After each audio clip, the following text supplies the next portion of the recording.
BC. I'm going to catch up to all what's going on here. The CFIA are at the door. We have a road full of police, about 16 police cars. The CFIA are here. As you may or may not know, for the past 9 months, these guys have been following this particular story where the CFIA wanted to come in and kill them. The birds, specifically, because some were sick. Now, it's 251 days since a bird got sick, and they're not sick anymore. And yet the CFIA is right on the doorstep here. I'm going to show you around, let you know what's going on. Okay, so there's the bleachers.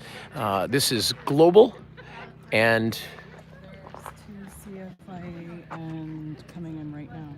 okay. Make it clear that anybody that gets in their way will be arrested. Yeah, that's okay. So it looks like, yeah, we've got CFIA officers here. Basically what's happening is that there is warrants. There's 3 different warrants that have been issued. Those warrants have not yet been handed to the family. There was a representative that was to be taking on those warrants, but they don't, they're not allowed to accept it. Only the family can accept it. So the negotiations right now is the warrants have to get to the family have to get them to the lawyer, and they have to respond back, okay? Let me just show you what's going on up here, okay, folks? So this is the road that we've blocked off. These are all supporters of the ostrich farm.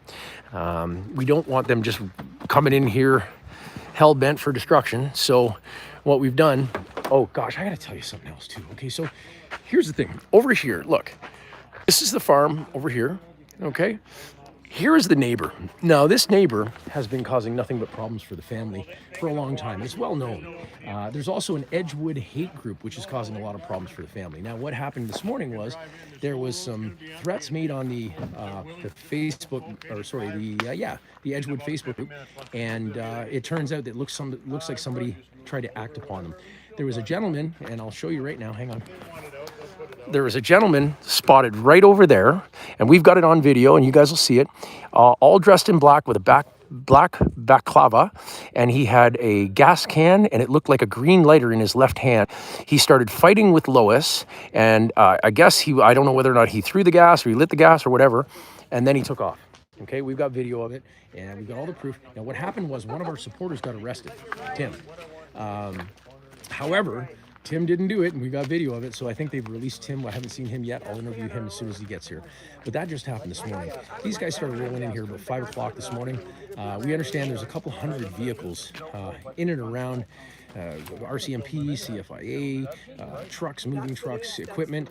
We do understand when we saw that Clearway, just so you know, Clearway Truck Rentals was a truck company that was hired by the CFIA renting all their trucks. Now, as soon as Clearway found out what they were being used for, they said, nope, not using our trucks. So thank you, Clearway Truck Rental. But there's a new company now, Nucor. Nucor is the one that they've newly contracted in order to come and take away these carcasses and take part in this atrocity. It's disgusting. Here, let me show you. See, this angle really sucks. I'm going to go up here just a little bit more. I don't know if I'll continue to get signal. If I don't, I'm sorry. But please, on YouTube here, Universal Ostrich Farms, there should be a live feed of the ostriches in the pens right now that we're going to attempt to keep up all throughout this, so you can see actually what happens to these ostriches. I'm very, very vested in this. I have fallen in love with the family. I've fallen in love with the birds. I've fallen in love with this cause, and there's a lot of good reasons, folks. Big Pharma doesn't want the solutions that these ostriches have, okay? Basically, it works like this. These birds are dinosaurs, okay? Millions of years old. And when they come across some kind of disease, they either succumb to it or they get better. When they get better, their immune system kicks in and produces something called antibodies that they pass down to their young in the yolks, so that the young doesn't get infected with the same thing they got infected with. Now, on this farm, back in December, there was some birds